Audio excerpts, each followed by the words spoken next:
나 집안인데. 같으면 만났지 네, 벌써. 아이고, 당숙 이러면서. 그쵸. 찾잖아요. 예, 일단 당숙 예, 있나 예. 하고. 네, 안녕하세요. 이은영, 김준혁의 이슈톡톡. 오늘 지금 네 번째 시간입니다. 네, 교수님 어떻게 추석 연휴 잘 보내셨어요? 네. 아, 조선시대에서는 네. 상피제도라고 해서, 상피제도요? 예, 상피제도라고 네. 해서 그 관련된 역할이 조금이라도 있으면 그곳에 절대 보내지 아, 않습니다. 진짜요? 그럼요. 그 상피제도라는 게 그렇게 무서운 거예요. 어, 그리고 그 집안, 만약에 같은 집안 사람들이 네. 그 근처, 같은 뭐 직장, 같은 부서로 간다. 그것도 불가합니다. 그렇기 음, 때문에 아주 원칙적으로 이해 충돌 가능성이 있다. 그러면 그것은 철저하게 배제를 합니다. 음, 하다못해 지금 예전에도 네. 이렇게 원칙적으로 상피 제도를 이용해서 절대로 자기의 어떤 이익이 될 수 있는 부분들 혹은 네. 관련자들이 있는 곳에 절대 보내지 않는데 지금 상피 제도 같으면은 자기 가족들, 친인척들 이런 채용은 불가한 겁니다. 예. 그런데 지금 이렇게 한다? 있을 수 없는 일이죠, 정말. 그 자연스럽게 그러면은 이게 지금 그 양론이 있긴 있는데 교수님은 이제 두 번째 이야기는 조금 공감하기 어렵다는 아니, 입장이시잖아요. 저는 전문가가 네. 그런데 가는 건 맞다고 보지만은 음. 그 전문가가 전문가의 탈을 쓰고 이익을 얻으려고 하는 아, 사람이라면은 안 안 된다는 된다. 거죠. 일단 그러면은 그거는.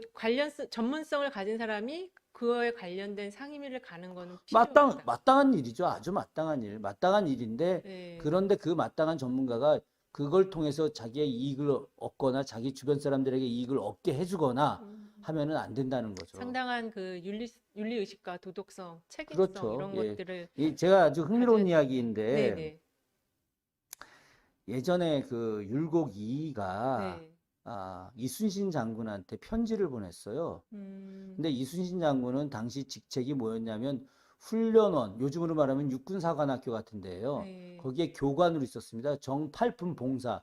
요즘으로 치면 8급, 한, 예, 뭐, 8급이라고 해야 되나요? 7급 7급? 공무원이에요. 아, 왜냐면 네. 한 급 올려야 되는데, 그렇게 네. 치자면은 육군 대위쯤 되는 거고, 그리고 율곡이는 2조 판서였어요. 지금 행자부 오, 장관직이었죠. 근데 네. 두 사람이 같은 집안이야, 덕수이 씨. 덕수이 씨 집안인데, 네. 율곡이가 이순신이라는 젊은 그 무관이 정말 뛰어나고 능력도 있고 한데 먼 친척이라는 이야기를 들어가지고 한번 어, 식사나 하자고 이렇게 편지 전통을 보냈어요. 네. 그래서 이순신 장군이 뭐라고 답장을 보냈느냐? 네. 판서와 내가 같은 집안이라 만날 수 있다. 음, 그러나 음, 내가 지금 판서와 만나서 밥을 먹는다고 한다면 많은 사람들이 내가 판서에게 높은 그런 그 벼슬을 구하려고 하는 것처럼 음, 느껴질 수 있다. 그러니 나는 원하지 않는다. 음. 판서가 그 직을 그만두거나 내가 이 자리를 그만두고 나서 두 사람 중에 하나라도 그만두면 서로 이익을 볼 일이 없으니 그때 만납시다. 라고 편지를 답장을 보냅니다. 그렇게 보내셨어요. 예, 너무 바로 진짜 진짜 강직하시다. 네. 강직하죠. 진짜. 예. 만날 수도 있잖아요. 같은 나 집안인데. 같으면 네, 만났지 그러니까. 벌써. 아이고, 당숙 이러면서. 그쵸.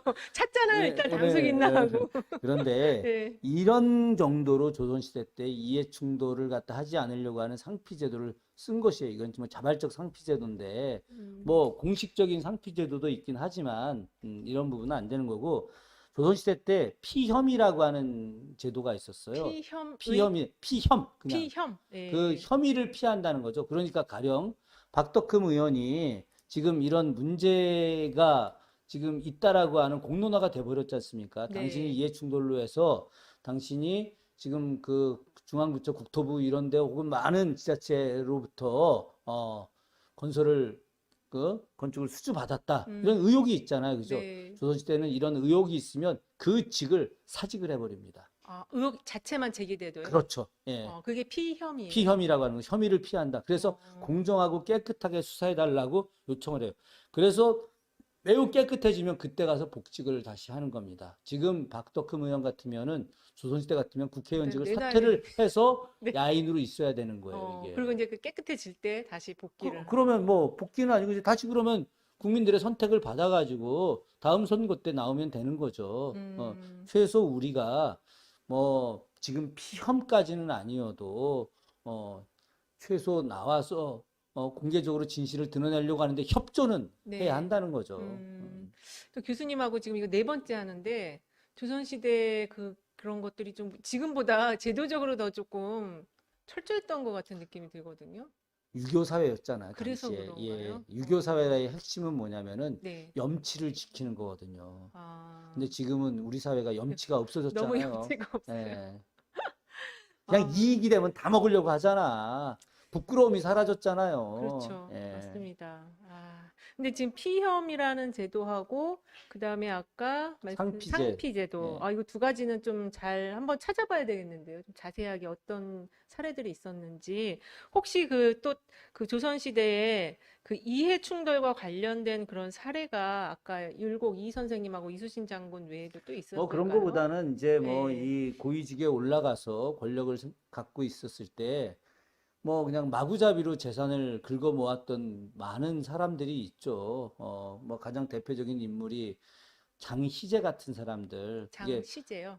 장희빈의 아, 오빠죠. 그러니까 네. 장희빈이 저 국왕의 총애를 입어갖고 권력을 얻었을 때 장희제가 정말 그 이 사람 저 사람한테 다 압력 넣기도 하고 또 뭐 도와주겠다고 해서 뇌물 받아가지고 음, 엄청난 부를 이루지 않았겠습니까? 물론 그 부로 인해서 나중에 끝내 이런 사형을 당해서 죽게 된 거죠. 이렇게 한 사람들의 말로는 역사적으로 보게 되면 다 결과적으로 안 좋은 일로 가게 되는데 장희제를 굳이 제가 이야기하는 것은 당시 네. 백성들이 경제적으로 굉장히 어려웠었거든요. 숙종 때 기후 이변으로 인해서 소빙하기가 있었거든요. 숙종 때요? 예, 그래서 음, 당시 숙종 때도 전염병도 많고 또 뭐 가뭄홍수 이런 것도 많았었어요. 네. 그래서 백성들이 먹을 것도 부족해서 정말 고통받고 아이 버리고 도망가고 막 했는데 장희제 집 앞을 지나갈 때 썩은 내 때문에 지나가기가 힘들었다라고 이긍익의 연료실 기술이 써 있는데 왜 그러면 썩은 내가 진동을 했느냐? 네. 또 고기 같은 거를 많이 아, 받아가지고 뭐 안 소고기 먹어가지고. 뭐 돼지고기 이런 걸 냉장고가 없었으니까 당시에 그래서 그냥 그 집 옆에 그 행각 있잖아요. 네. 행랑 옆에다가 막 고기를 재워놨는데 그걸 다 먹지를 못해갖고 그냥 썩은 거예요. 그럼 그 음, 고기들을 갖다가 가난한 사람들한테 나눠주면 그쵸. 얼마나 좋았겠습니까? 그런데 안 나눠주고 다 호요식 하려고 하는 거죠. 음, 박덕금 의원이 그 많은 재산 혼자서 하루에 한 끼에 100만 원씩 팍 먹어도 그거 다 죽을 때까지 못 먹어요. 네. 아, 진짜 참. 그러니까 그럴 때는 좀 뭔가 기부도 하고 베풀고 그래야 되는데, 그 너무나 많이 먹으려고 하면 예, 체하게 돼 있어요. 맞아요. 이게 예, 진리예요, 진리. 맞아요. 예. 예, 그렇습니다. 너무 그러니까 적정하게 먹는다. 이것도 말이 좀 이상하긴 한데, 어쨌든 너무 많이 먹으려고 욕심을 부리면 안 된다. 특히 네. 공직자 입장에서. 근데 한 가지 제가 말씀 듣다가 궁금한 게, 그럼 조선시대도 이게 지금 건설업이 사실 우리나라가 어떻게 보면은 상당히 뭔가 이렇게 비리의 온상처럼 많이 좀 얘기가 되잖아요. 여기서 뭔가 담합과 뭐 이렇게 이해도 나누고 막 이런 것들이 이루어지는 그런 세상 같은 이야기들, 이렇게 느낌이 있는데, 조선시대에는 건설업 이런 업종이 있었나요? 건설업은 관에서밖에 하지 아, 않거든요. 개인은 할 수 없고요. 개인들은 아니 개인들이 뭐 이렇게 건설 경기 할 게 없잖아요. 자기 집 짓는 거 말고 뭐가 있겠습니까? 대신 음, 이제 조선시대 관 건물들 대부분이 아, 관 건물들이고 그건 관에서 발주를 하는 거고 그리고 그 기술자들 목수, 석수 네네. 이런 사람들은 하층 사람들이기 때문에 불러서 일 시키면 강제로 일을 받는 건데 뭐 월급도 제대로 못 받아요. 원래 줘야 될 음, 돈도 제대로 주지 않아 가지고 목수들이 태업하는 경우들도 있곤 아, 했었는데 네. 사실은 이렇게 이런 경기가 조선 후기에 들어가게 되면 광산업 같은 게 나타나기 시작을 합니다. 광산. 광산, 금광, 아, 은광 네네. 개발들 네. 이것이 이제 원래 금광 개발이나 은광 개발도 다 조정해서 해야 될 일이고 또 가명 요즘으로 치면 도청이 되겠죠, 그죠? 네, 이런 예. 가명에서 해야 될 일인데 민간 개발업자들하고 공무원들하고 짜고서 네. 눈을 감아주는 거죠. 그래서 그걸 이제 우리가 사굴이라고 하죠. 사골.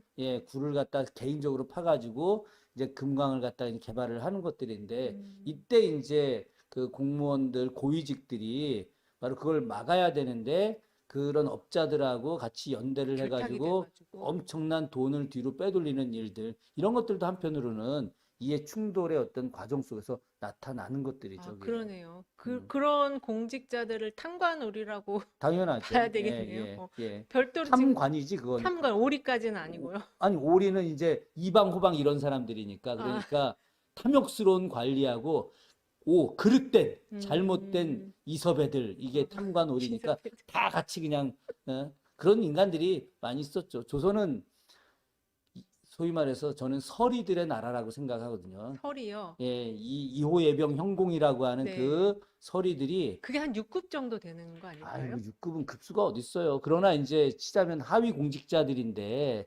정상적으로 관직에 나가서 품계를 받은 사람이 아니기 때문에 급수라고 할 수도 없고, 뭐 굳이 그 표현하자면은 뭐 공무직 정도에 해당되겠지. 그러나 실제 지방행정 그들에 의해서 장악된 거니까 그들이 요즘으로 치게 되면 뭐 지방 사무관, 뭐 서기관, 뭐 이렇게 육급 뭐 이렇게 다 할 수 있겠죠. 그래서 6급 뭐 주사, 5급 사무관 뭐 이런 정도의 어떤 역할을 했었는데 그들이 실제 모든 권력을 다 갖고 있었어요. 제가 재미난 얘기 하나 하면 좀 깜짝 놀랄 하나 일인데, 해주세요. 그 정조가 죽고 나서 네, 소론에 아주 뛰어난 그 인물이었던 심노승이라는 사람이 네. 저 경상도 기장으로 유배를 갔어요. 기장이 그 지금 부산 쪽에 있는 예, 부산 거긴가요? 기장 글로 유배를 갔죠. 예. 유배를 갔는데 네. 거기에 그 저 충청도에서 유배 온 서리가 한 명 있었던 거예요. 네. 근데 이 서리가 자기 갔는데 조금 있다가 그 지역 서리한테 휴가계를 받아가요. 휴가게요? 휴가. 네. 그래가지고 10개월 동안 휴가를 집으로 가. 유배온 인간이. 양반들은 꼼짝도 못하고 있는데, 네. 그러니까 서리들은 자기들끼리 짜고서 해갖고 그것도 유배, 발행해주고. 나쁜 짓을 해갖고 유배를 왔는데, 아우 나 유배 좀 힘드니까 나 집에 가서 좀 쉴 테니까 휴가 좀 끊어달라고 그래갖고 네. 휴가증 받아가지고 집에 가 있다가 네. 때 되면 돌아와서 잠깐 또 있다 또 휴가 받아서 또 가고. 그게 역사 속에서 실제 일이에요. 그러면 그 휴가증 만들 때 뭔가 좀 이렇게 급행료라든지 이런 걸 아니, 당연히 주나요? 지들끼리 다 돈 주고 받았겠지, 야, 그게. 이게 진짜 참 뭐라고 말을 하시기 네. 어렵네요. 그게 오리들이에요, 그게 오리들. 오리들. 아, 예. 실제 상피제도 같은 경우도 존재하지만, 그러나 그 상피제도를 갖다가 이렇게 무시해서 일을 진행하는 경우들도 굉장히 많이 있었거든요. 또 한편으로는. 그런 사람들이 이제 나라를 망치는 그런 사람들인 거죠. 근데 그 상피제도랑 아까 피혐이라는 게 실질적으로 작동이 되는 그런 제도였어요? 그럼요. 실제적으로 작동이 됐죠. 아. 그리고 그것이 작동이 안 되게 되면 네. 당시 뭐 성균관에 있는 젊은 유생들이라든가 아니면 당시 살인들, 네. 이 살인들은 어쨌든 그 도덕적인 것을 굉장히 중요하게 여기잖아요. 그렇기 때문에 그 부분에 대해서는 굉장히 강력한 상소를 올리고 국왕이 그런 상소를 올림에도 불구하고 제대로 대응하지 않으면은 다 진짜 도끼 들고 저 궁궐 앞으로 다 올라옵니다. 예, 그래가지고 그걸 우리가 유명한 도부상소라고 하는 거예요. 도부상소. 야, 그 들어본 글자가 것 같아요. 도끼거든요. 그래서 예. 도끼 딱 옆에 그 가만히 딱 깔아놓고 예. 딱 앉은 다음에 머리도 풀지 않아요? 도끼 옆에 딱 놓고 그리고 딱 앉아 있으면 네. 이거 뭐 큰일 나는 거예요. 예, 그럴 정도로다가 상피 제도와 관련해서는 어쨌든 그 당시 강력하게 요청을 했고 지키려고 하는 노력들이 실제로 있었다라고 이야기할 수 있어요.